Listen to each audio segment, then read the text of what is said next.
Britain's departure from the EU has been delayed once again, averting a no-deal Brexit, at least for the time being. In efforts to end the seemingly perennial Brexit conundrum, the British Parliament has agreed to hold an early general election.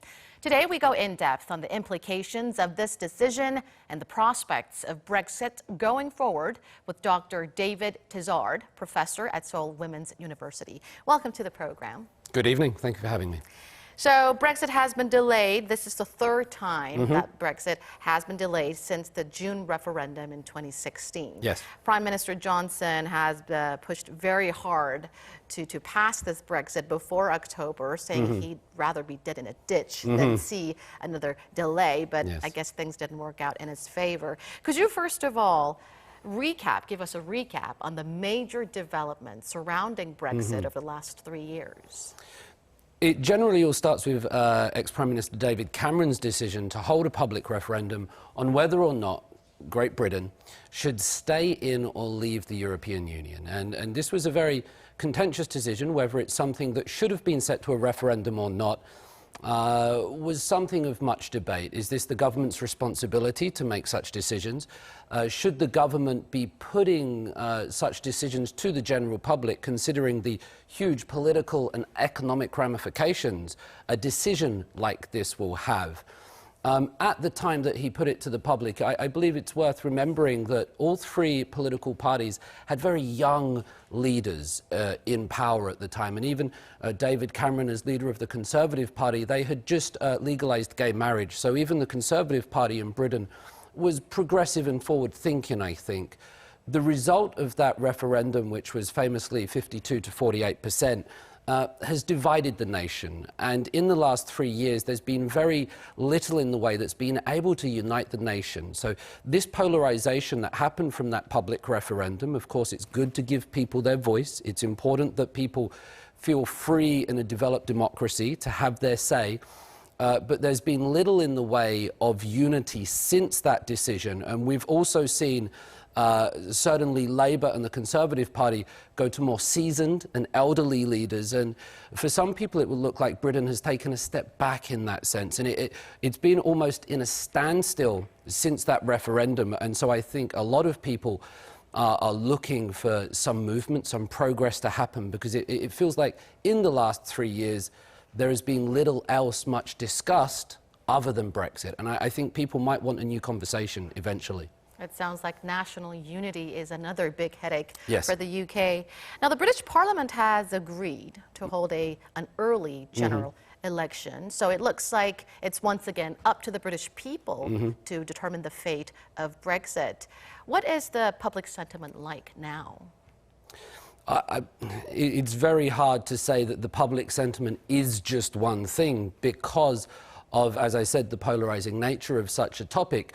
But it's important that there are many different views on what should happen. Now, as we go into this general election, which has been called for December 12th of this year, which will be held only 2 years since the last one, there is a worry that in having general elections every 2 years, a form of political malaise, a form of political ennui or apathy might step in and cause people to be less interested in politics or what happens. Because if your opportunity to vote is every 4 years or 5 years, then it feels more important that you take that opportunity when it comes round.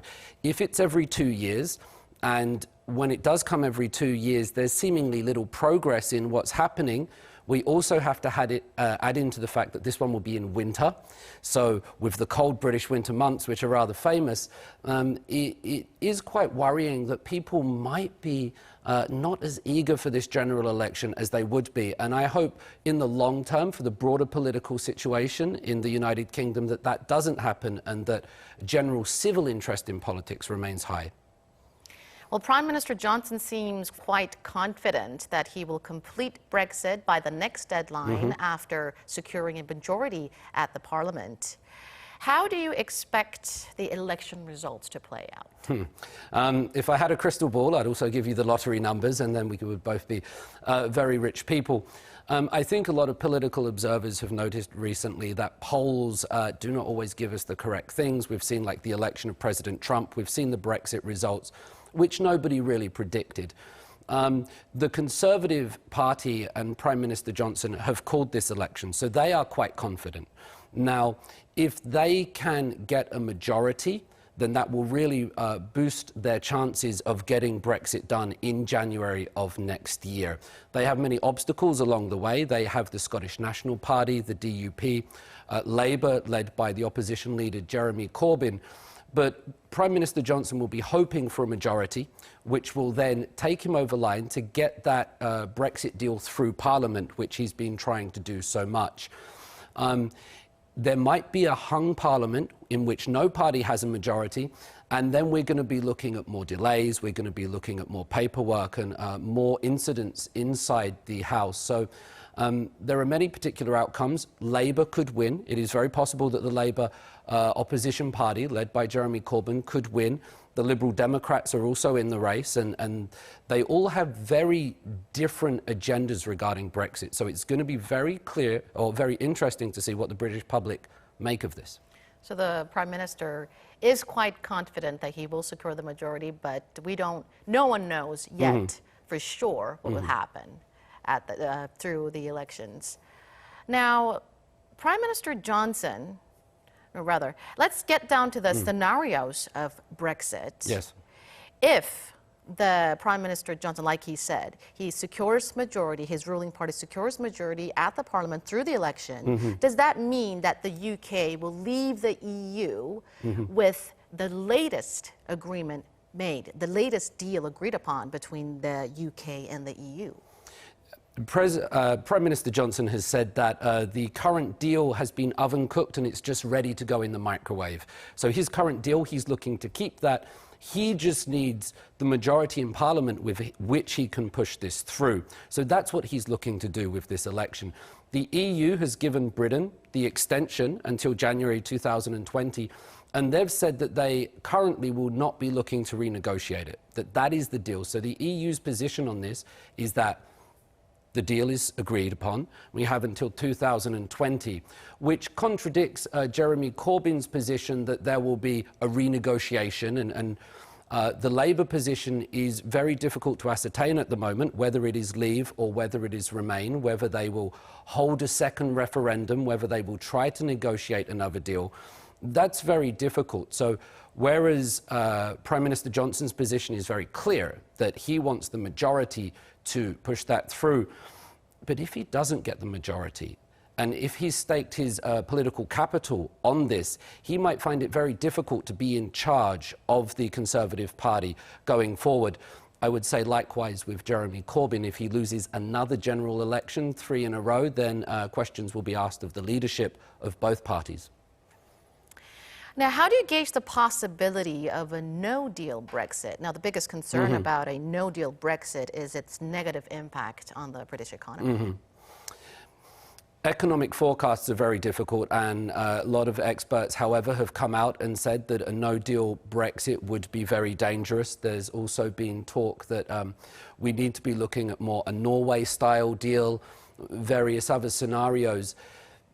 Economic challenges will always appear, and what happens with this, with Britain's involvement in the European Union, from an economic perspective, I think is very interesting, and I would be very careful about what experts say on either side, because I believe a lot of the time their positions are ideologically inclined. So people who are pro-Brexit will tell you that the economy will survive. We've been through stronger things in the past. The country has survived much darker times. And actually, at the moment, the economy is not doing too badly, I would say.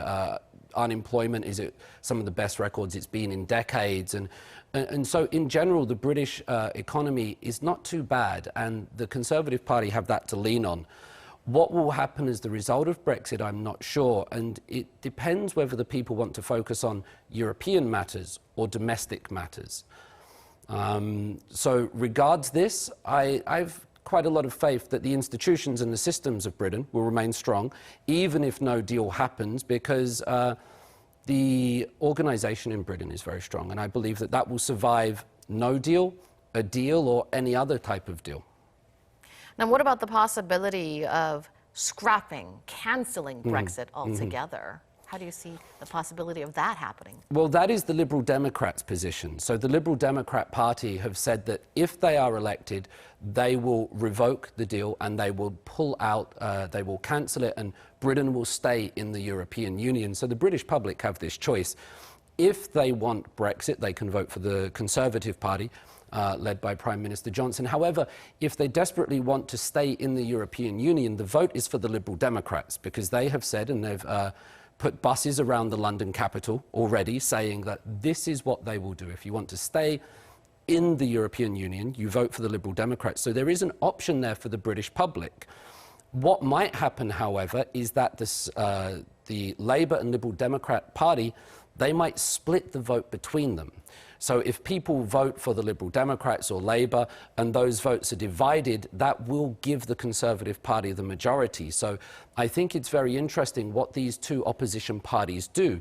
Do they team up? Do they agree to try to combat the Conservatives together, or do they fight for each other? Because the Liberal Democrats, the party, they have a very clear position. And normally they're the third party. They don't receive a great deal of the votes. They had a coalition in 2010 with Prime Minister David Cameron. But they are now a legitimate option. And I think one of the interesting things in this general election will be, how do the Liberal Democrats do? Will they get enough of the vote? Or will people voting for the Liberal Democrats, in effect, hand victory to the Conservative Party? So that's a very interesting thing to pay attention to. So quite a few very interesting political scenarios and political calculations there. Absolutely. Now, the British opposition parties are calling for a second Brexit referendum, like the first one that was held in 2016. What are the chances of that happening? The chances of that are with the Labour vote, I believe. So Jeremy Corbyn, the leader of the opposition, has said that he will look to put a decision back to the public. So the slogan that the Labour Party have come out with over the last couple of days is, give the people what they want. And Labour position themselves as the party of the people. And so that will be putting it back to the general public in another referendum. And this is also a very contentious decision, because many people will say that the deal wasn't clear the first time. What were we voting for? Were the people voting for a no deal or a deal? Were they voting for the specifics? There was accusations, perhaps correctly so, of fake news, misinformation, and that's actually been changed this time with Twitter saying that they will not endorse any political advertisements. They've now been suspended. The chances of another referendum, I think, are there, but personally, I would suggest against it, because I think the last one has divided the country so much that doing another one would only deepen the divide and cause further friction going forward. So if that's the Labour Party's position, then whether that is successful or not, remains to be seen. Now, what are some necessary actions or preparations or countermeasures needed for South Korea to better deal with possible Brexit scenarios? I will say that the general election is taking place on December the 12th, 2019, and that's a very interesting day for Britain and Korea relations, Korean Peninsula, because December the 12th, 2019 years ago, was the day on which Britain signed diplomatic relations with North Korea, the Democratic People's Republic of Korea. And Britain and Korea, the peninsula as a whole, have a long history. Whether it's been through a military alliance, through culture. We now have Son Heung-min playing his trade in Tottenham Hotspur. BTS have sold out Wembley on multiple occasions. I think the connection between Britain and South Korea, as well as the Korean Peninsula, there's a commitment here that is bigger than Brexit, and it will extend past any ups and downs of the political schema. It will last longer than that, and I think that's a very strong thing. So with regard the relationship between Britain and Korea, I think the future looks very strong. I think it looks rosy, and I hope that it continues in this way, regardless of the political changes domestically in South Korea, in the United Kingdom, or perhaps in North Korea. I hope that the conversation, the diplomacy and dialogue continues between them, and I believe it will. All right, let's keep close tabs on what happens in December. Thank you, Dr. Tizzard, for your thorough analysis tonight. Thank you.